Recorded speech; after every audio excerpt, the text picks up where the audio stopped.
শহরের একটি ঘরে একটি বিড়াল থাকত। সে একদিন খুব সুন্দর দেখতে এক পুরুষকে দেখতে পেল। পুরুষটাকে দেখার পর তার খুব শখ হলো সে বিয়ে করবে। তাই সে রোজ প্রার্থনা করতে লাগলো। একদিন সে প্রার্থনা করছিল, তখন দেবী অ্যাকোয়াটাইটি খুশি হয়ে তার সামনে এলো এবং তাকে এক রূপবতী মহিলা বানিয়ে দেয়। তারপর সে কি কাণ্ড, বিড়াল মহিলা হয়ে সে তার কি খুশি। সে খুশি হয়ে বাড়ির গার্ডেনে ঘুরতে চলে গেল।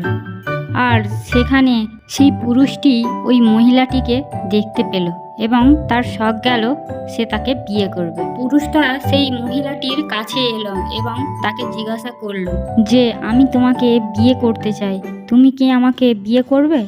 তখন মেয়ে রাজি হয়ে গেল আর তাদের খুব ধুমধাম করে বিয়ে হলো।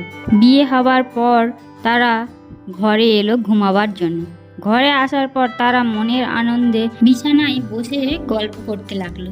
দেবী অ্যাকোয়াটাইটির ইচ্ছা হলো বিড়ালটির পরীক্ষা নেবে। তারপর দেবী অ্যাকোয়াটাইটি মনে মনে ভাবলো যে বিড়ালকে মানুষ তো বানিয়ে দিলাম, কিন্তু আমি দেখতে চাই যে মানুষ হয়ে তার মধ্যে মানুষের সব স্বভাব আছে না বিড়ালের সব স্বভাবই রয়ে গেছে তা দেখতে চাই। তাই তিনি গোপনে বরকনের ঘরেতে উপস্থিত হলো এবং মেঝেতে একটি ইঁদুরকে ছেড়ে দিল।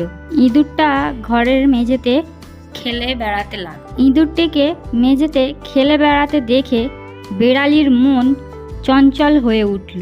তার কিছুক্ষণ পরেই সে তার লোভ সামলাতে না পেরে ইঁদুরটির ওপর ঝাঁপিয়ে পড়ল। এইসব ঘটনা দেখে অ্যাকোয়াটাইটি ভাবলেন শরীর বদলালেও বিড়ালের স্বভাবের পরিবর্তন হয়নি। তাই তিনি ভাবলেন বিড়ালকে মানুষ বানিয়ে রেখে কোনো কাজে নেই। তাই তিনি তাকে আবার মানুষ থেকে বিড়াল বানিয়ে দিলেন। আর এই সব দেখে বর ওখানেই অজ্ঞান হয়ে গেলেন। Hello friends, like, share, subscribe my channel.